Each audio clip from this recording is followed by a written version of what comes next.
আমরা আপনাদের কেসটা খুব ভালো করে দেখলাম এবং আপনাদের কথাও শুনলাম। এটা পরিষ্কার যে আপনারা প্রোটোকল ভেঙেছেন।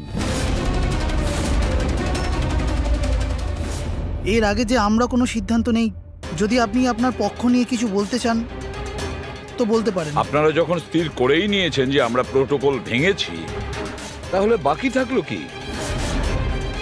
আমাদের ঠিক বলবার? দেখুন মিস্টার প্রদ্যুমান, আমাদের মধ্যে কোনো ব্যক্তিগত শত্রুতা নেই। আমরা যা বলছি তার সাক্ষী আছে। আর আমরা সবাই গত 20 বছর ধরে সিআইডিতে কাজ করছি। 20 বছর।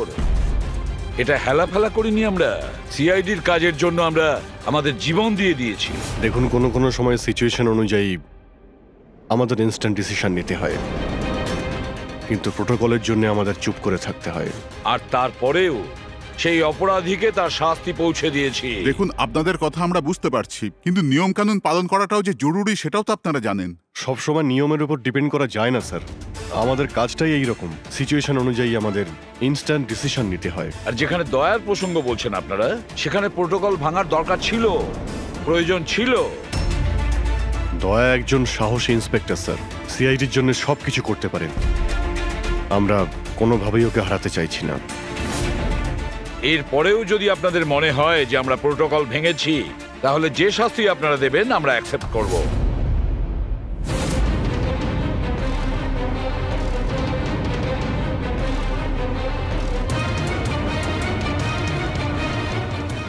দেখুন, আমরা আপনাদের কথা মেনে নিচ্ছি, কিন্তু নিয়ম তো আপনারা ভেঙেছেন। আর নিয়ম তো ফলো করার জন্যই হয়, আপনারা তো আইনের থেকে ঊর্ধ্বে নয়। এই জন্য আমরা এই সিদ্ধান্ত নিয়েছি যে আপনাদের টিমটাকে ভাঙা হবে না, আপনারা কন্টিনিউ করতে পারেন। Thank you very much. কিন্তু আজ থেকে আপনাদেরকে মনিটর করা হবে। আপনাদের সমস্ত কেস একজন সুপারভাইজিং অফিসার মনিটর করবে, যাকে আমরা নিয়োগ করেছি।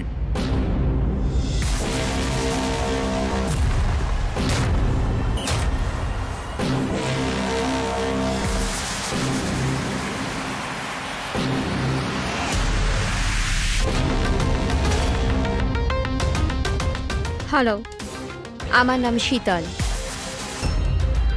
আজ থেকে শীতলই আপনাদের মনিটর করবে। মনিটর করবে মানে এইটা হলো যে আপনাদের কেসের যাই অ্যাক্টিভিটি হোক সেটা শীতল আমাদের বলবে। আপনাদের কেসগুলোর সমস্ত খবরাখবর রাখবার অধিকার থাকবে শীতলের।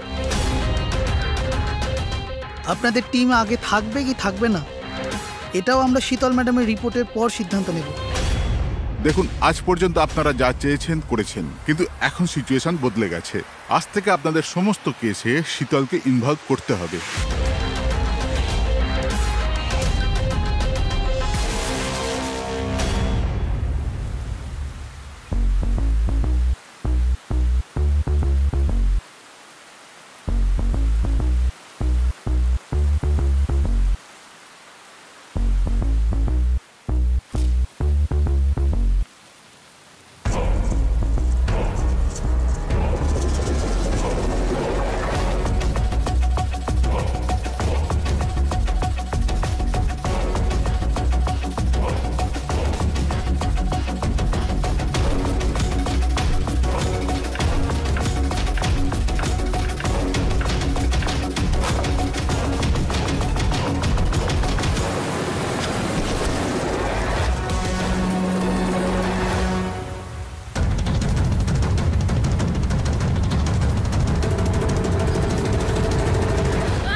দেখুন, আমার কাজের ধরন কিছু আলাদা, আর আর আপনাদেরকে আমার কাজ ফলো করতে হবে। তার মানে আপনি এটা বলতে চাইছেন যে আজ থেকে আপনি আমাদের বস?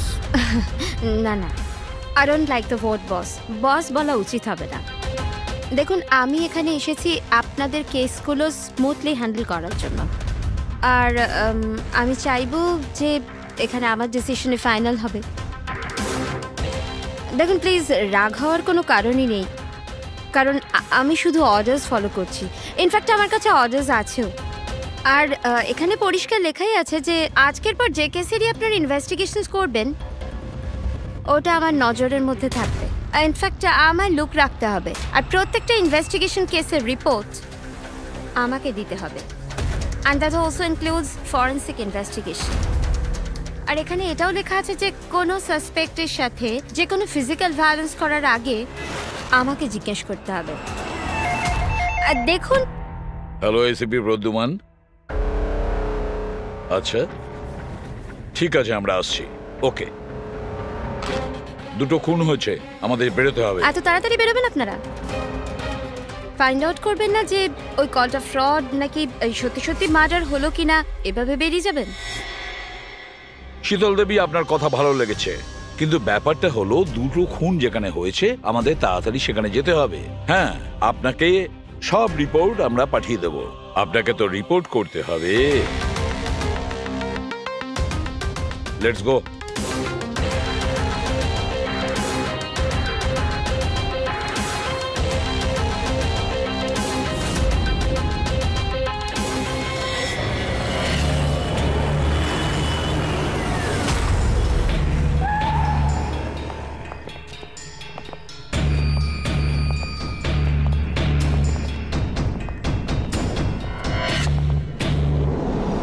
কোথায় খুন হয়েছে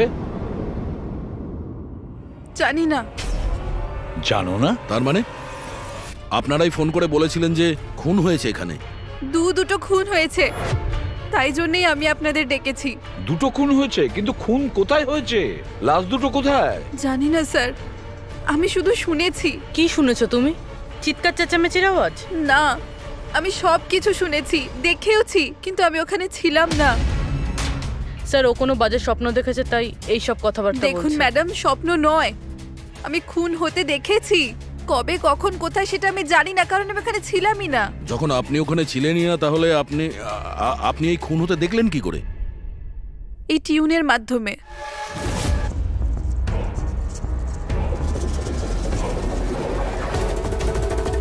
এই বিটটায় অনেক বৃষ্টি হচ্ছে, আশেপাশে গাছ আছে, আর একটা ভাঙা বোটও আছে। এই ড্রামটায় কেউ এই লোকটাকে টেনে নিয়ে যাচ্ছে, আর এই বিটটাতে ওই লোকটা ওকে পাথর দিয়ে মাথায় মারছে। আচ্ছা, তুমি ওদেরকে খুন হতে দেখেছো মিউজিকের পার্ট শুনে? এটা হয়নি তো যে এগুলো তোমার শুনে কিছু ভেবেছো, আন্দাজ করেছো? স্যার, আমি গেস করিনি। এই মিউজিক আমি দেখতে পাচ্ছি। কিন্তু মিউজিকে খুন হতে দেখা কিভাবে সম্ভব? ম্যাম, অনন্যার শরীর খারাপ তাই এরকম কথা বলছে। আপনি কে? স্যার, আমার নাম লতা, আমি এখানকার ম্যাট্রন। আমি ওকে ছোটবেলা থেকে চিনি, যখন থেকে ও অরফেনেজে এসেছে। কি অসুখ হয়েছে অনন্যার? স্যার, ওর সিনেস্থেসিয়া আছে। সেনেথেসিয়া? ম্যাম, একটা কন্ডিশন আছে। নর্মাল কন্ডিশনের মানুষরা মিউজিক শুনতে পায়, কিন্তু এই কন্ডিশনে মানুষ মিউজিক শুনতে শুনতে ভিজুয়ালও দেখতে পায়, আর মিউজিক শুনতে শুনতে ভিডিওর মতো দেখতে পায়। আপনি তার মানে বলতে চাইছেন যে অনন্যা সাউন্ড দেখতে পায়? Yes sir. কি করে? আপনি চোখ বন্ধ করুন আর ইমাজিন করুন ড্রামবিট শুনতে পাচ্ছেন। নিন, কল্পনা করছি। আপনি কি দেখতে পাচ্ছেন? ড্রাম বিটের আওয়াজ শুনতে পাচ্ছি, কিন্তু আমি কিছু দেখতে পাচ্ছি না। এটা নর্মাল কন্ডিশনে হয়, কিন্তু সিনেস্থেসিয়াতে মানুষ মিউজিকের সাথে নিশ্চয়ই কিছু না কিছু দেখতে পায়। যেমন কিছু মানুষদের দেখতে পায়, রং দেখতে পায়, বা যে কোনো কিছু দেখতে পায়। তার মানে এই মিউজিকের পার্ট শুনে তুমি ওই খুন দুটো হতে দেখেছো? হ্যাঁ। আমার মনে হচ্ছে যে অনন্যা মিউজিক শুনে যেটা দেখছে ওটা আসলে নেই, ও ওটাকে ভিজুয়ালাইজ করছে, যেমন আমরা স্বপ্নে দেখি। কিন্তু স্বপ্নতে যেটা আমরা দেখি সেটা ভিজুয়ালাইজ করি, কিন্তু সেটা সত্যিকারের হয় না। স্যার না, স্যার আমি যেটা দেখছি সেটাই বাস্তব। যেটা আমি দেখছি সেটা খুব ভয়ঙ্কর, যেন আমি টিভিতে কাউকে মার্ডার হয়ে যেতে দেখছি। আর দুটো আলাদা আলাদা মিউজিকে দুটো আলাদা আলাদা খুন হচ্ছে, একটা পাথর দিয়ে হচ্ছে আর একটা ক্রোবার দিয়ে। আচ্ছা, আর একটা খুনের ব্যাপারে তুমি কিছু বলতে পারবে? খুনটা কোথায় হয়েছে, তার আশেপাশে কোথায় কি ছিল, খুনি কে, কি করছিল?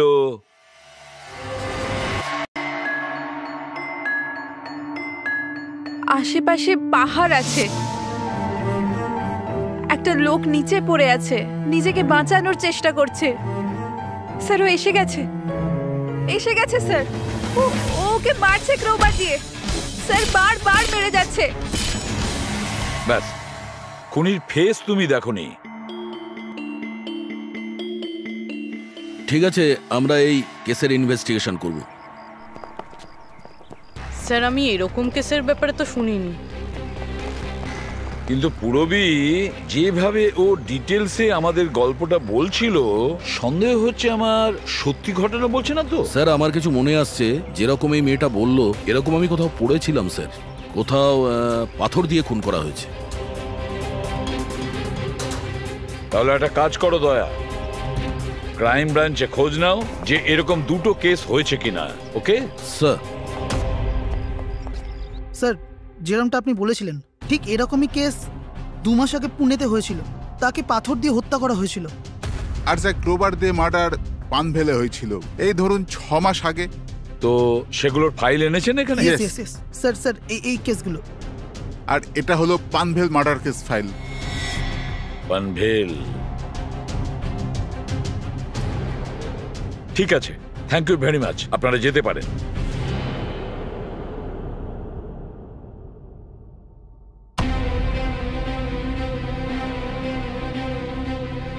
আমি খুন হতে দেখেছি, আশেপাশে গাছ আছে আর একটা ভাঙা বোটও আছে। যেটা ভিজুয়ালে দেখেছিল সেটা একদম হুবহু ওই রকম স্যার। তার মানে ও যা বলছে তার সঙ্গে মিলে যাচ্ছে। অদ্ভুত ব্যাপার স্যার, এই দুটো ঘটনার কথা আজ মিউজিক শুনে অনন্যা ভিজুয়ালাইজ করেছেন, কিন্তু এই দুর্ঘটনা দুটো একটা 6 মাস আগে আর আরেকটা তো 2 মাস আগে হয়েছে। এটি কিভাবে সম্ভব? যে মেয়েটা এই ক্রাইম সিনে ছিলই না, সে সব কিছু ভিজুয়ালাইজ কি করে করলো? আমি মানি না। আর বাই দ্য ওয়ে, এই সিনেস্থেসিয়া কি? আসলে এটা বোঝানো খুব কঠিন, কিন্তু আমি চেষ্টা করছি বোঝানোর। দেখুন, ব্যাপারটা হচ্ছে যখন আপনি কোনো বিশেষ জিনিসের ঘ্রাণ নেন, তখন তার সঙ্গে জড়িত সমস্ত স্মৃতি আপনার মনে আসে। এটা ধরুন কোনো বিশেষ ব্যক্তি বা কোনো বিশেষ জায়গা, সবকিছু ধরে নিতে পারেন যে এই গন্ধ এক প্রকার আপনার মেমোরিকে ট্রিগার করে, কিন্তু এটা শুধুমাত্র সিনেস্থেসিয়ার কন্ডিশনই হতে পারে। এই কেসে সুগন্ধর জায়গায় কোনো মিউজিকে পেয়ে গেছে। এক্স্যাক্টলি। এবার দেখুন, মেয়েটি একটা বিশেষ ধরনের মিউজিক শুনেছে। ওই মিউজিকটার একটা বিশেষ জায়গায় একটা বিশেষ ধরনের প্রিলিউড ব্যবহার করা হয়েছে, যেটা ওকে একটা গাছের স্মৃতি মনে করিয়ে দেয়। আর আরেকটা ইনস্ট্রুমেন্টেও লোকটাকে দেখেছিল। এক্স্যাক্টলি। বাস আমার মনে হয় খুনি এই খুনের ঘটনাটাকে কোনো বিশেষ পদ্ধতিতে মিউজিকে কনভার্ট করেছে। মানে হচ্ছে যখন মিউজিক বাজে তখন ওই ঘটনার সঙ্গে জড়িত সমস্ত জিনিস, সমস্ত জায়গা স্মৃতিকে আলোড়িত করে। কিন্তু এই সমস্ত কিছু সেই ভিজুয়ালাইজ করতে পারে যার সিনেস্থেসিয়া রোগ আছে, অন্য কেউ নয়। আর এটাই ওই অরফানেজের মেট্রনও বলেছে। আপনাদের কাছে সব কিছু অদ্ভুত লাগছে না? যাই হোক, কেস সলভ করা আমাদের কাজ। স্যার হতে পারে এই খুনিরও এই সিনেস্থেসিয়ার অসুখ আছে, আর ওই এই মিউজিক রেকর্ড করেছে, কারণ এই মার্ডার আর ক্রাইম সিনের ব্যাপারে ওই জানে। কিন্তু জানতে কি করে পারবো যে এই মিউজিকটা কম্পোজ করে ইন্টারনেটে কে আপলোড করলো? আর সেটা খুঁজবই বা কি করে স্যার? ফেডরিক, ইন্টারনেট খোলো, দেখো ইন্টারনেটে এই পার্টিকুলার মিউজিক পিসগুলো যেগুলো দুটো কেসে আছে সেগুলো কোথাও আছে কিনা।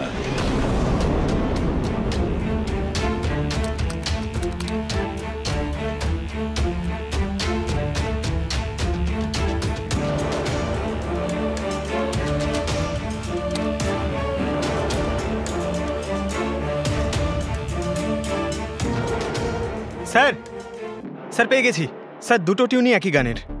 একটা ইন্ডিয়ান টিম বানিয়েছে। ডেকে নাও ওই ব্যান্ডের লোকেদের। Okay sir. ওকে, আপনারা আপনাদের ইনভেস্টিগেশন করতে থাকুন, আমি একটা অন্য কাজ সেরে আসছি।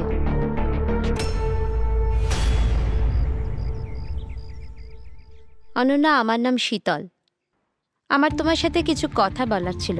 আমরা কি কথা বলতে পারি? অনন্যা, দেখো অনন্যা, আই প্রমিস বেশি সময় নেব না, ব্যাস 5 মিনিট।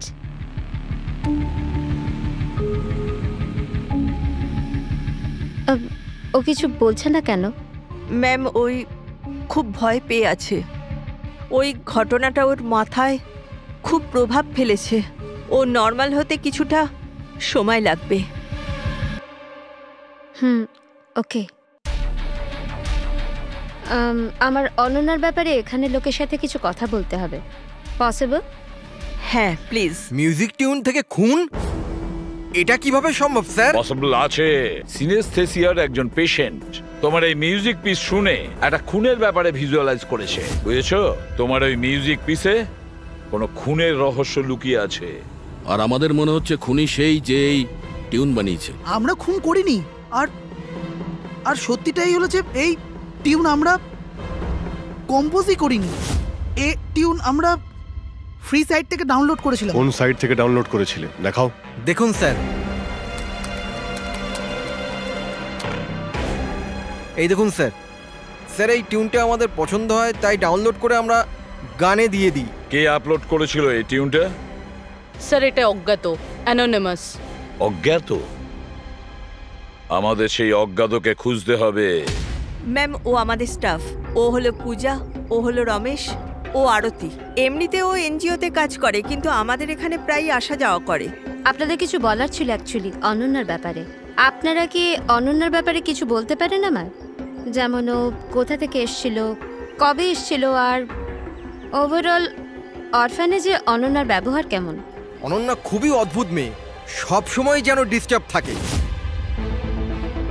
ও এখানে কবে এসেছিল? ছোটবেলা থেকে, কিন্তু ওকে ভিন্ন ভিন্ন দুবার লোকে অ্যাডপ্ট করেছিল, কিন্তু জানি না কেন কিছুদিন রাখার পর আবার এখানে এসে ফিরিয়ে দেয়। কেন?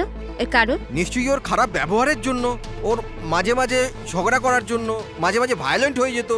ব্যাস এই অভ্যেসটা ওর ছোটবেলা থেকেই ছিল। কি ভুলভাল বলছো তুমি? অনন্যা এমন নয়, এসব ভুল বলছে।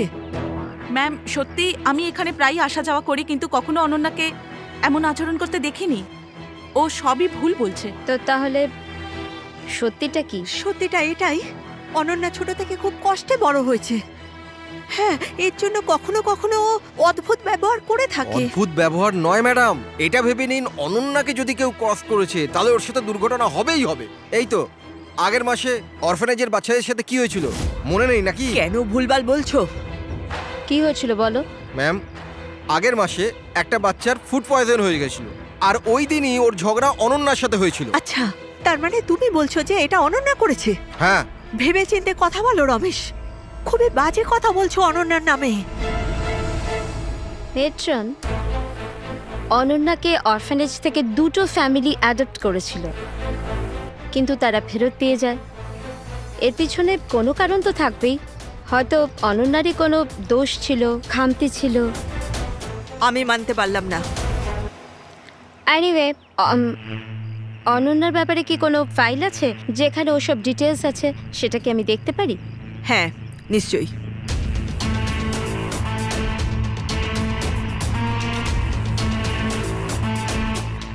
এই নিন। Thank you.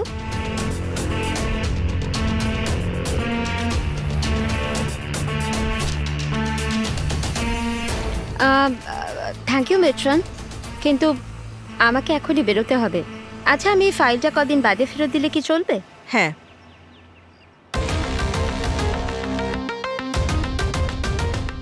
হ্যালো, আমাকে যাদের সিনেস্থেসিয়া আছে না, ওনাদের সাথে দেখা করার আছে, আর ওদের ব্যাপারে কিছু জানার আছে। এই 3 জনের সিনেস্থেসিয়া আছে। 1 মিনিট, আপনাদের কিছু দেখাতে চাই আমি।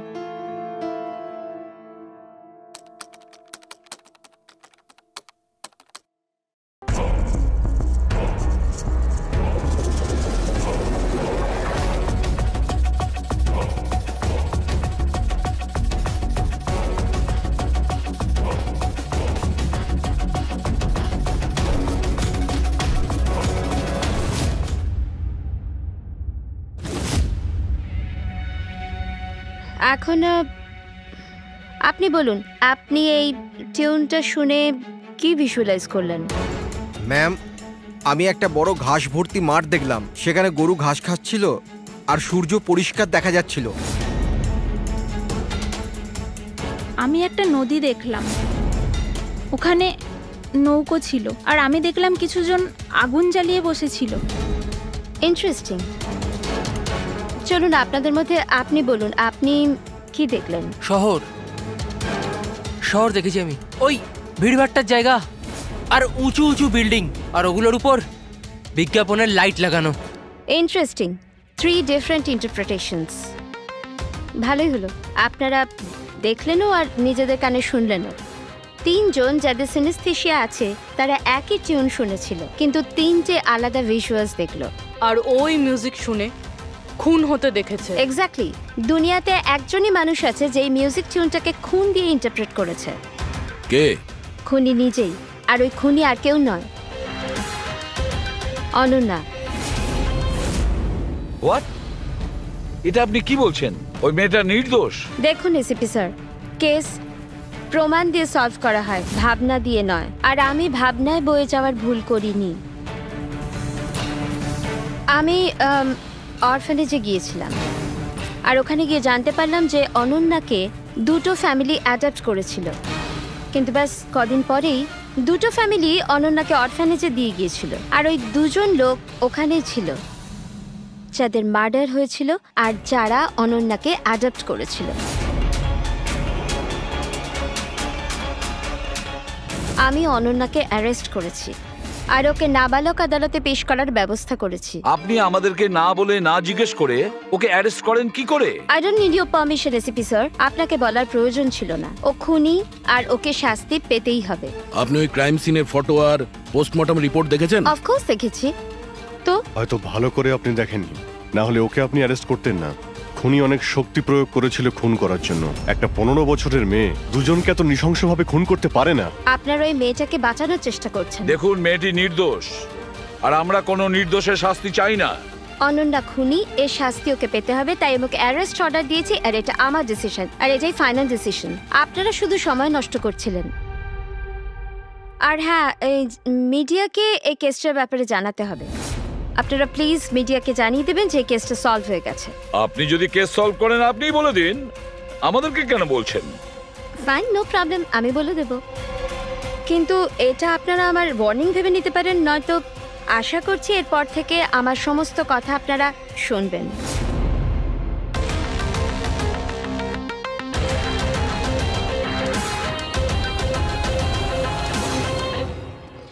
আপনারা এটা জেনে খুবই খুশি হবেন যে এই কেসটা সলভ হয়ে গেছে। ম্যাম, কে খুনি? খুনি একটা 16 বছরের মেয়ে যার নাম অনন্যা। বেশ কিছুদিন ধরেও আমাদের সবাইকে বোকা বানিয়ে দিব্যি ঘুরছিল, কিন্তু আমি ওকে অ্যারেস্ট করে নিয়েছি। ম্যাম, এই কেসটা অনেক পুরনো না? হ্যাঁ, এই কেস বেশ পুরনো ছিল। ইনফ্যাক্ট বেশ কিছুদিন ধরে ওটা ক্রাইম ব্রাঞ্চের খরচের খাতায় পড়েছিল, কিন্তু সিআইডি যখনই টেক ওভার করলো 24 ঘন্টায় কেস সলভ। তো ম্যাম, আপনিও সিআইডির একজন? আগে হ্যাঁ, আমি আজই সিআইডি টিম জয়েন করেছি অ্যাজ দ্য সুপারভাইজার। আর জয়েন করতেই একদিনে কেস সলভ হয়ে গেল। যদি এই কেস অনেক সময় থেকে ঠান্ডা হয়েছিল, সিআইডি তাহলে কেন টেক ওভার করেনি এটাকে? কারণ এই টিমে আগে আমি ছিলাম না, এই জন্যে। কিন্তু ম্যাম, অন্য অনেকে তো ছিল টিমে। হ্যাঁ, এনারা প্রায় 20 বছর ধরে আছেন আর মামলা তদন্ত করতেই থাকেন। কিন্তু আসলে ওনারা কখনো কখনো ভাবুক হয়ে যান। আর কোনো কেসে ভাবুক হওয়া মানে ইনভেস্টিগেশন থেমে যায়। ইনভেস্টিগেশনের জন্য কেবল লজিকের দরকার, যেটা আমি করেছি, আর কেস সলভ হয়ে গেছে। 1 মিনিট, আমি আপনাদের ভুল ধারণা শুধরে দিচ্ছি। আসলে এই কেসটা এখনো পুরো সলভ হয়নি। হয়নি? এই তো একটু আগে বললো যে কেস সলভ হয়ে গেছে। স্যার, এই কেসে আর কি বেঁচে আছে? খুনি তো ধরা পড়ে গেছে। একদমই না, খুনিকে আমরা এখনো ধরতে পারিনি। কিন্তু ম্যাডাম তো বলছেন যে খুনি ওই মেয়েটাই। এরকম ম্যাডামের মনে হচ্ছে। আমাদের ইনভেস্টিগেশনের হিসেবে হয়তো ওই মেয়েটা নির্দোষ। স্যার, তাহলে আসল খুনি কে? ইনভেস্টিগেশন চলছে, খুব তাড়াতাড়ি আপনাদের সামনে সত্যিটা চলে আসবে। I'm sorry, no more questions. সময় নেই আর। Thank you so much for coming. Thank you. আপনাদের সাহস কিভাবে হয় এই মিডিয়ার সামনে আমাকে ইনসাল্ট করার? আপনাদের এই ব্যবহারটা আমি দেখে নিলাম, and trust me, there will be consequences. খুব দ্রুত আমাদের খুনিকে ধরতে হবে, না হলে শীতল পদে পদে আমাদের বাধা দেওয়ার চেষ্টা করবে। অভিজিৎ, প্রথমে এটা খোঁজ নিয়ে দেখতে হবে যে ও যে সময় খুন হয়েছিল তখন ও কোথায় ছিল। আমাদের একটা টিম পুনে পাঠাতে হবে এই কেসটাকে তদন্ত করার জন্য, আর আরেকটা টিম পাঠাতে হবে পানভেলে। আপনারা এটা জেনে খুবই খুশি হবেন যে এই কেসটা সলভ হয়ে গেছে। খুনি একটা 16 বছরের মেয়ে। ইনফ্যাক্ট বেশ কিছুদিন ধরে ওটা ক্রাইম ব্রাঞ্চের খরচের খাতায় পড়েছিল, কিন্তু সিআইডি যখনই টেক ওভার করলো 24 ঘন্টায় কেস সলভ।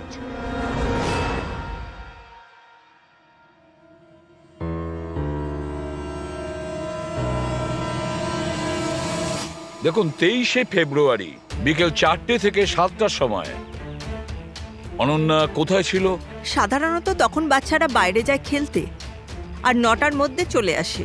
আচ্ছা, অনন্যা অরফানেজ গিয়েছিল না বাইরে? না স্যার, অনন্যা এখানেই ছিল আর কোথাও যায়নি। এটা আপনি এত জোর গলায় কি করে বলছেন? এর জন্যই বলছি, কারণ আমার অনুমতি ছাড়া কোনো বাচ্চা বাইরে যেতে পারে না। কিন্তু কখনো কখনো অনন্যা কয়েক ঘন্টার জন্য অরফানেজ থেকে উধাও হয়ে যেত, এটাও তো বলো ওনাদের। স্যার, ও মিথ্যে বলছে। ও অনন্যাকে হিংসে করে।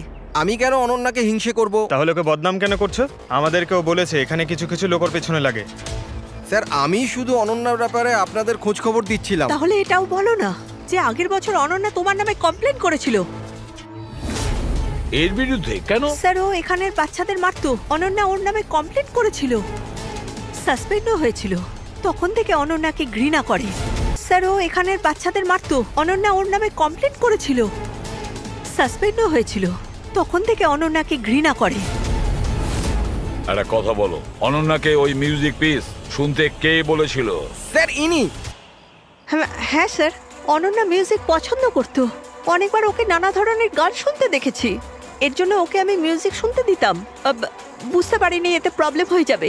আচ্ছা, আপনাদের মধ্যে কি কেউ মিউজিক ইনস্ট্রুমেন্টস বাজাতে জানেন? স্যার, আমি পিয়ানো বাজাতাম। স্যার, আমিও পিয়ানো বাজাই। আচ্ছা, একটা কথা বলুন, যেদিন পুনেতে খুন হয়েছিল সেদিন আপনারা কোথায় ছিলেন? আমরা সব বাচ্চাদের নিয়ে পুনা গিয়েছিলাম। সেদিন আপনারা সবাই পুনাতে ছিলেন? কি ছিল ওখানে? ওখানে একটা ইভেন্ট ছিল, তাই। স্যার, হ্যাঁ, এরা প্রত্যেকে সাধু সাজার নাটক করছে। একটা কাজ করি আমরা, এদের প্রত্যেকের কম্পিউটার চেক করো, দেখো কে এই মিউজিক পিস বানিয়েছে আর আপলোড করেছিল। কারণ যে এই মিউজিক পিস বানিয়ে আপলোড করেছে না, সেই খুনি হতে পারে।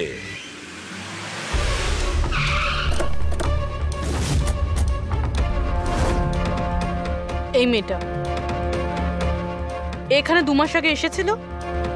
হ্যাঁ ম্যাম, এই 2 মাস আগে একটা এনজিও ইভেন্ট অর্গানাইজ করেছিল, তো ওই ইভেন্টে ও ডান্স করতে এসেছিল। ও খুব ভালো ডান্স করেছিল sir. She is a very talented girl. আর ওই দিনই এখানের আশেপাশে একটা খুন হয়েছিল। খুন তো হয়েছিল স্যার, কিন্তু যে জায়গায় খুন হয়েছিল সেটা এখান থেকে প্রায় 1 ঘন্টার রাস্তা হবে। আর এই ইভেন্ট ওই দিন কটার সময় শুরু হয়েছিল? 5টার সময় শুরু হয়েছিল, রাত প্রায় 8টার সময় শেষ আচ্ছা, হয়েছিল। আপনাদের কি মনে আছে এই মেয়েটা পুরো সময় ইভেন্টেই ছিল নাকি এখান থেকে অন্য কোথাও গিয়েছিল? এই মেয়েটা 6টার সময় স্টেজে উঠেছিল আর ইভেন্ট শেষ হওয়া পর্যন্ত স্টেজেই ছিল। স্যার, মেডিকেল রিপোর্ট অনুযায়ী খুন 3টে থেকে 6টার মধ্যেই হয়েছে। এই দেখো, এটা হচ্ছে সেই জায়গা যেখানে খুন হয়েছিল, আর এই জায়গায় ইভেন্ট ছিল। এখান থেকে এখানে পৌঁছানোর জন্য মিনিমাম 1 ঘন্টা লাগে। স্যার, হতে পারে ও দুপুরবেলায় বেরিয়ে গেছিল, খুন করে তারপরে ইভেন্ট জয়েন করেছিল। আরে না না ম্যাম, এরকম কিছুই হয়নি। অ্যাকচুয়ালি ইভেন্ট শুরুর আগে আফটারনুনে রিহার্সাল ছিল, আর ওই মেয়েটা ওখানে 4টে পর্যন্ত ছিল, আর এরপর 5টা থেকে সমস্ত স্টুডেন্ট ব্যাক স্টেজে এক জায়গায় হচ্ছিল। 4টের সময় রিহার্সালে ছিল, হ্যাঁ। আর 5টার সময় ব্যাক স্টেজ। Yes. আর একটু আগে আপনি বললেন 6টার সময়ও স্টেজে ছিল। যদি এটা হয় তো অনন্যা খুন কি করে করবে? আর যদি অনন্যা খুন না করে থাকে তাহলে খুন করলোটা কি? সমস্ত রিপোর্ট আর এভিডেন্স তৈরি করার পর আমার মনে হচ্ছে যে অনন্যা নির্দোষ। আপনার কোনো অবজেকশন? No your honour. কিন্তু স্যার, এনার কাছে পুনের মার্ডার কেসের এভিডেন্সের রিপোর্ট আছে। পানভেল মার্ডার কেসে নির্দোষ প্রমাণ করার কোনো এভিডেন্স বা কোনো রিপোর্ট নেই। এরকম হতে পারে যে অনন্যা অরফানেজ থেকে বেরিয়ে গিয়েছিল আর মার্ডার করে আবার ফিরে গিয়েছিল। It can be possible, right sir? আপনার কাছে যদি কোনো প্রমাণ থাকে তো প্লিজ দিন, যাতে এটা প্রমাণ হয় যে যখন খুন হলো অনন্যা পানভেলে ছিল। দেখুন, এভিডেন্সেস আর সাক্ষ্য প্রমাণ অনুযায়ী এই কেসটা ডিসমিস করে দেওয়া হচ্ছে। অনন্যাকে দয়া করে ছেড়ে দিন।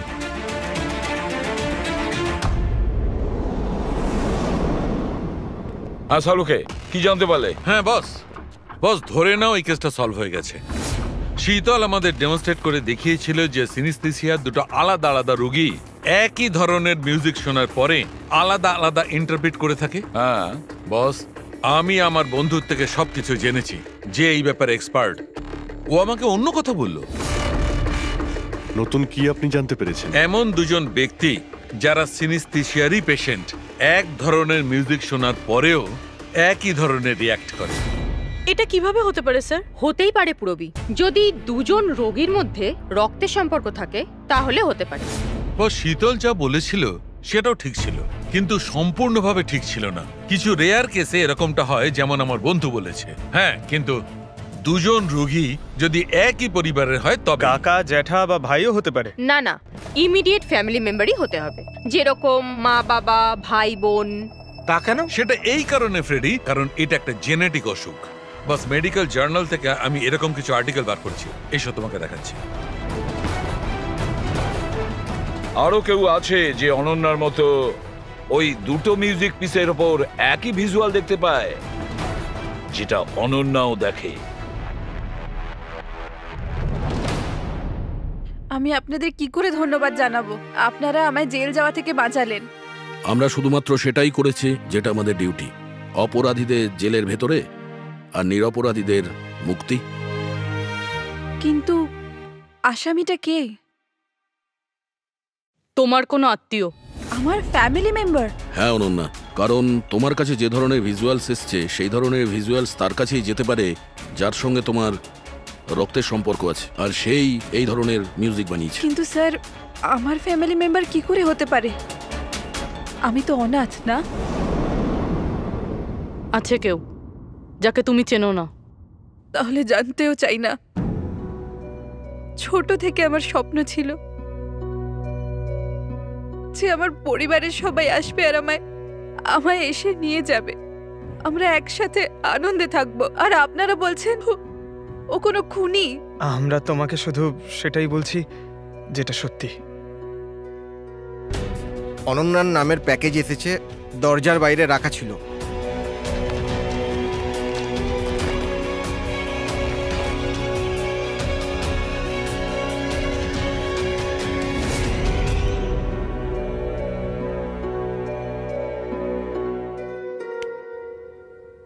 Pen drive?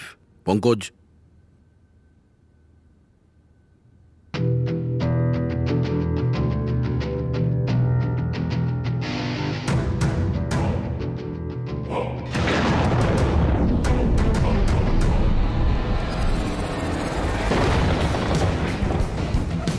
আমি বাড়ি দেখতে পাচ্ছি, খুব বিদ্যুৎ চমকাচ্ছে। কোনো মহিলা বাড়ির মধ্যে দৌড়াদৌড়ি করছে, আর একটা দোলনাও আছে বাইরে। কেউ ওই মহিলার পিছনে ক্রোবার নিয়ে দৌড়চ্ছে। আর কি? ওই মহিলাকে ক্রোবার দিয়ে মারছে। কাকে মারতে দেখলে? জানি না স্যার, এটা তো একটা চিঠিও আছে। আনিয়া, এটা তোমার ভবিষ্যৎ। তুমি যা দেখেছো তোমার সাথে তাই হবে, এটাকে কেউ আটকাতে পারবে না। এই মিউজিকের সাথে অনন্যা যেটা দেখেছে, কেউ ওই মহিলাকে মারতে চলেছে। আর একটা বাড়ি আছে, বাড়ির সামনে বিদ্যুৎ চমকাচ্ছে, আর দোলনা আছে।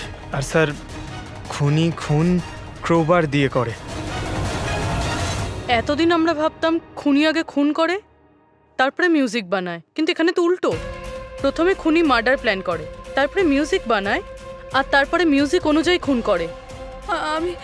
আমি মরতে চাই না, প্লিজ আমায় বাঁচিয়ে নিন। অনন্যা, ঘাবড়িও না, তোমার কিচ্ছু হবে না, আমরা আছি না তোমার সাথে। সবার আগে ওই খুনিকে খুঁজতে হবে, যে কোনো ভাবেই হোক। কিন্তু যদি খুনি ওর পরিবারেরই একজন হয়, তাহলে খুঁজবো কি করে? ওকে খোঁজার আগে আমাদের এটা জানতে হবে যে 16 বছর আগে অনন্যাকে অরফানেজে নিয়ে এসেছিল কে। হয়তো জানতে পারে অনন্যার ফ্যামিলি সম্পর্কে। আপনাদের কিছু মনে আছে কে ছিল যে অনন্যাকে এখানে রেখে গেছে? না, মনে তো নেই। 16 বছর আগে কেউ ওকে বাইরে ছেড়ে চলে গিয়েছিল।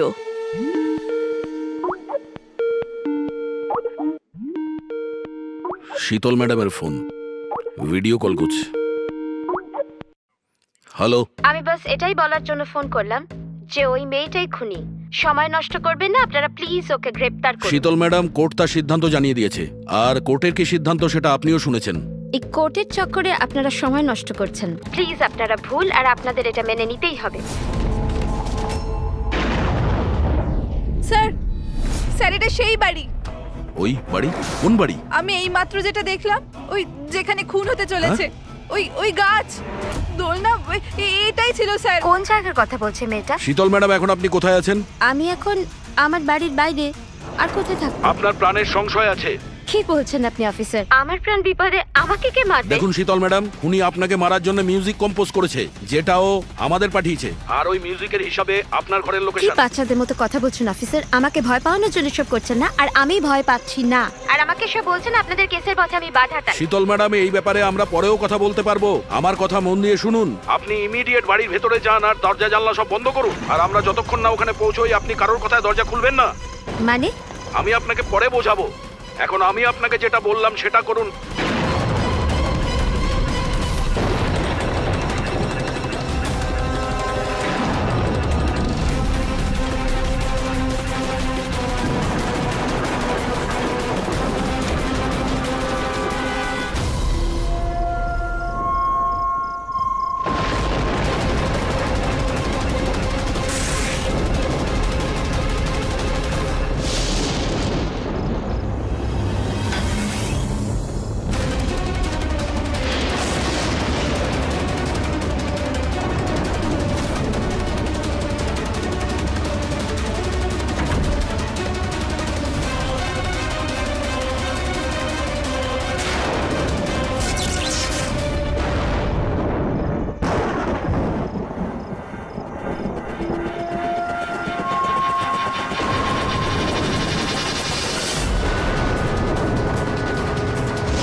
কে তুমি? তুমি আমার উপর আক্রমণ করছো কেন? তুমি জানো না এর ফল কি হবে? আমি তোমাকে ছাড়বো না। আমার কাছ থেকে বেঁচে তুমি পালাতে পারবে না। কে তুমি? ওই দাঁড়া। আমাকে ওকে স্যার।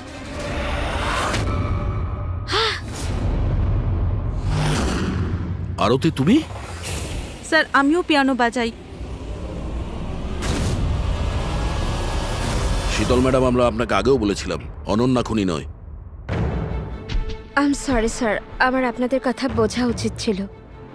আমি আমার মতো করে ইনভেস্টিগেশন করেছিলাম, আর আপনারা আপনাদের মতন। আমরা দুজনেই আমাদের ডিউটি করেছিলাম অফিসার। ট্রাস্ট মি, আমার ক্যারিয়ারে প্রথম হলো যে আমার জাজমেন্ট ভুল হলো। ওটা ঠিক আছে, আপনার মাথায় আঘাত লেগেছে। না, আমি ওকে। ফ্রেডি, অ্যাম্বুলেন্সকে ফোন করো তাড়াতাড়ি।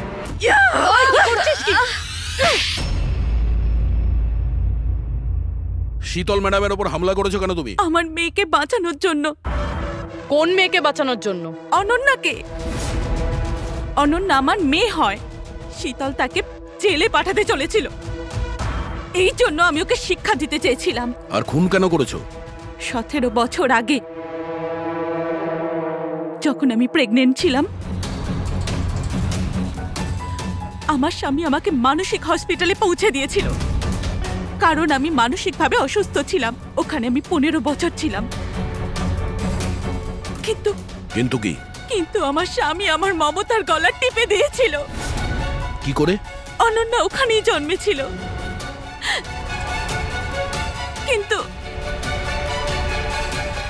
আমার কাছ থেকে ছিনিয়ে নিয়েছিল। 15 বছর পর আমি বাইরে এলাম, তখন আমি জানতে পেরেছিলাম যে আমার স্বামী মারা গেছে, কিন্তু অনন্যা কোথায় আছে আমি জানতাম না। ও বেঁচে আছে কি নেই সেটাও আমি জানতাম না। আমি অনেক অরফানেজে ওকে খোঁজার চেষ্টা করেছিলাম, ওকে কোথাও পেলাম না। ওর ব্যাপারে কি করে জানতে পারলেন আপনি? 6 মাস আগে যখন আমি এই অরফানেজে এলাম, তখন আমি অনন্যার কেস ফাইল পেলাম। আমি জানতে পারলাম যে অনন্যাকে 2 জন মানুষ অ্যাডপ্ট করেছে, আর তারপর ওকে ফেরত পাঠিয়ে দিল।